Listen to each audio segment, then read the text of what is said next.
আপনারা দেখছেন talk to Bangla. আমি অভিষেক রয়েছে আপনাদের সঙ্গে। এই মুহূর্তে যে খবর নিয়ে, হলদিয়াতে কিন্তু হলদিয়া বন্দর অঞ্চলের তৃণমূলেরই নেতার সঙ্গে কিন্তু পুলিশের বেশ কিছুটা ধুমধুমার কাণ্ড হয়ে গেল এবং তৃণমূল নেতা কিন্তু অবস্থান বিক্ষোভ করলেন যে তিনি ঝুপড়ি থেকে কোনো মানুষকে উঠতে দেবেন না এবং তাদেরকে উচ্ছেদ করা যাবে না পুনর্বাসন না দিয়ে।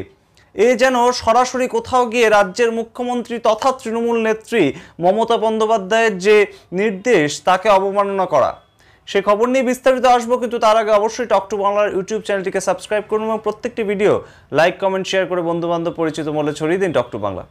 আসছে খবরে, হলদিয়া কিন্তু বলা যেতে পারে এই মুহূর্তে বহু বছর ধরে কিন্তু অধিকারীর গড় এবং তেমন নামেই কিন্তু পরিচিত রাজনৈতিক মহলে হলদিয়া বন্দর অঞ্চল। এবং সেই জায়গায় কিন্তু বেশ কিছুটা জায়গায়, বন্দরের পাশেই বেশ কিছুটা জায়গায় কিন্তু বেশ ঝুপড়ি এবং যাকে বলে তথাকথিতভাবে বস্তিবাসী যারা, তাদেরকে উচ্ছেদ করতে গিয়েছিলেন আজকে প্রশাসন এবং সেখানে কিন্তু জেলা ম্যাজিস্ট্রেটও ছিলেন এবং পুলিশও ছিল অবশ্যই। সেখানে কিন্তু তাদেরকে সেই ঝুপড়ি ভাঙতে দেওয়া যাবে না এমনই কিন্তু দাবি করেন তৃণমূলেরই যুব নেতা আসগর আলী। এবং লোকাল তৃণমূলের যুব নেতার এমন আচরণে কিন্তু বেশ খানিকটা অবাক হয়েছে রাজনৈতিক মহলের একাংশ।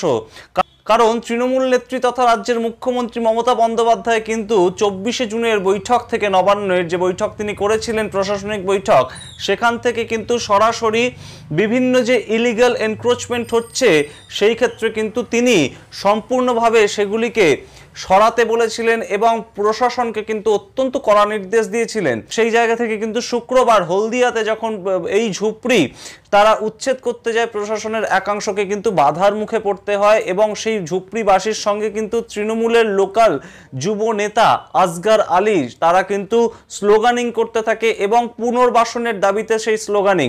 এবং আসগর আলীর দাবি হচ্ছে যে গত 40 বছর ধরে এই ঝুপড়িগুলোতে তারা 2 জেনারেশন ধরে মানুষ বাস করছে, হঠাৎ করে তাদেরকে যদি এই বর্ষার সময় সরিয়ে দেওয়া হয় পুনর্বাসন না দিয়ে, তাহলে তারা যাবে কোথায় এই বর্ষার মধ্যে? এই যে আজকের ঘটনা, তা নিয়ে কিন্তু অত্যন্ত চাঞ্চল্য তৈরি হয়েছে ওই এলাকায় এবং তার সঙ্গে কিন্তু রাজনৈতিক মহলে।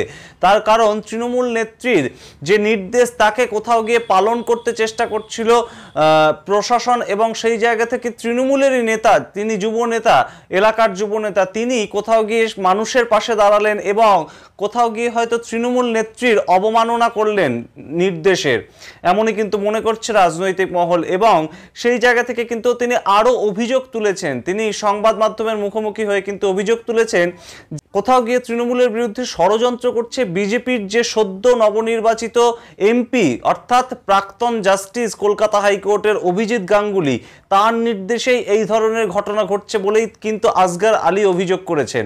আমরা দেখব পরবর্তীতে হলদিয়া বন্দর এলাকায় এই ঝুপড়ি উচ্ছেদ নিয়ে আর কোনো অস্বস্তিকর ঘটনা ঘটে কিনা। এবং আপনারা দেখতে থাকুন টক টু বাংলা। ভুলবেন না টক টু বাংলার ইউটিউব চ্যানেলটিকে সাবস্ক্রাইব করতে।